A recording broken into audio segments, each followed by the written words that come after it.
I was down on the beach this morning, saw a beautiful winter sunrise. Lots of ships waiting too to get into Newcastle.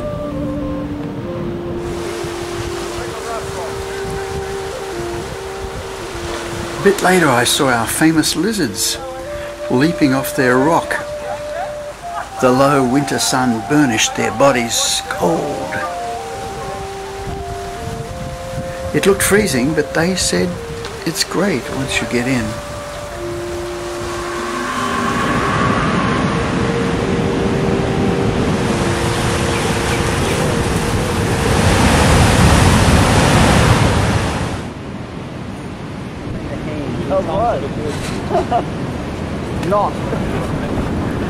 My plan to film the lizards is stymied by huge seas.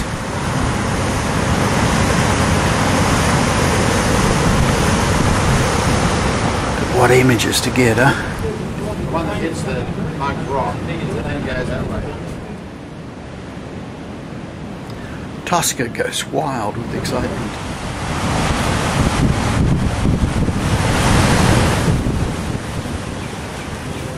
We keep our distance from the mighty waves.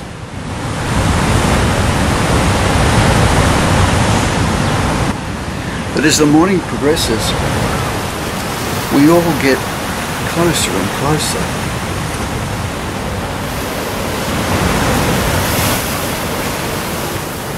The power of the seas, just fascinating. After the storm, the calm is almost eerie. The sea is like a kitten. I see a woman on a rock reading the paper. I think she could be our version of the Little Mermaid, the little reader in bronze.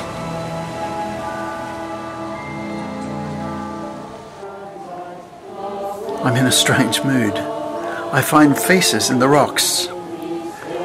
Do the lizards know that they're being watched when they jump?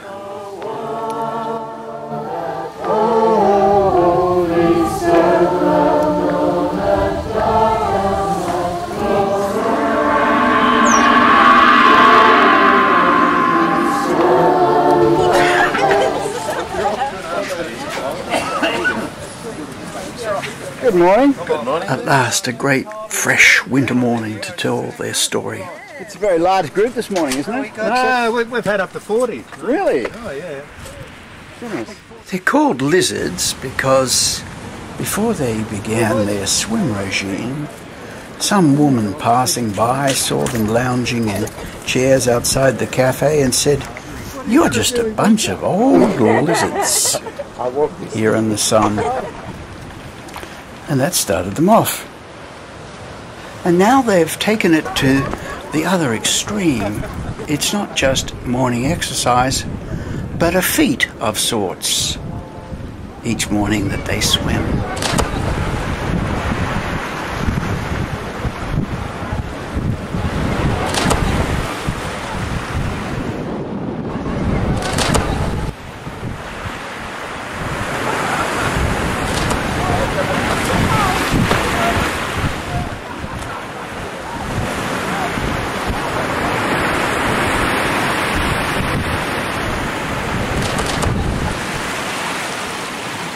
Once waterborne, the stronger lizards head off across this Avoca Bay to exit somewhere down near the Shark Tower. Others head directly for the beach. Beginners are called geckos and are shepherded in. That'd be me, for sure. A lizard preferring to swim from the beach that day is called in a friendly fashion a teabag. I notice a little cluster out there. Seasoned lizards apparently meet in warm patches. People gather in the middle, and they're just having chat about most banal things. You know? Oh, they stop and have a chat? Yeah, they have a chat. So it's all lovely. So you did the longer one, huh? Yeah, it's a bit the longest swim. How far is that? Beautiful. Oh, I just went to the end of the pine trees there. Oh, is that your? And then you circle back? Yeah. So about 1 kilometre altogether? Probably, yeah. Janet, do you always go so far? Yes. You are the furthest swimmer, I'm told, are you? No, Graham and Greg Are they? as well, yeah. Really? Always. Yeah. But you... It's actually, there are hot patches, not it's warm, but hot patches. Oh yeah, but you're following Gary. No, it's not right. Any lizards who grumble about anything at all are called lattes, or sometimes even flat whites. No, I just made that up. They should get into the water, Mike. Ah, well, we all do our own thing. What do you do? Bike. What's your thing? The bike. That's my exercise. But you've got a bloody motor on the back. I guess I better do this swim. But then I hear about Con's accident and, not sure. It was a reasonably big surf, but it wasn't a really dangerous surf. And he was actually just chatting to one of the surfers. And, it was a surprising little wave. He just got caught by it. And it's just those rocks right there. So what happened, Con? This particular day, I just wandered out there and jumped off the Mugs Rockers. But you were doing the swim, the morning swim, were you? Doing the swim, right? Yeah. And the rip was running very strongly that morning, and it turned me into the rocks. And opened my head up.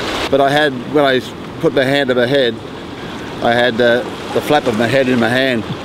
And you were bleeding all over the place, I lost a pint and a half, apparently. And it was just coming down? Just coming straight down, right. And I was lucky that Ian Charlton was there, and Dr. Ian Charlton, and Ian was... There was a fullish wave and a full tide, and that rock just came up and hit him in the face. It's a very unfair thing for a rock to do. Just tell me, what did you do to his head? You just flushed it out, basically, didn't you? Oh yes, that's right. That's the most important thing for any wound, is to clean it out. So you get rid of all the germs, because the germs are what cause infection. Is there a scar there? There is, yes. Show me. Oh, yeah. Up over the top of the head and down around, and there was about that much holding the flap on. It was a grey morning, the day I became a gecko.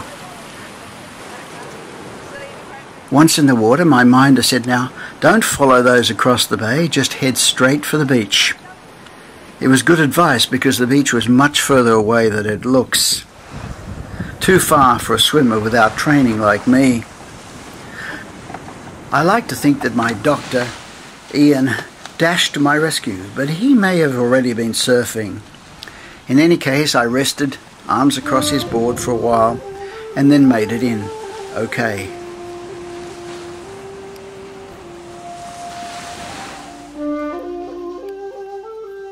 Meanwhile, this evening, the tide's extremely low, the sand hard, and I ride my bike on the beach for the first time. Our bay is a story we know so well, and yet it's a book we've never read.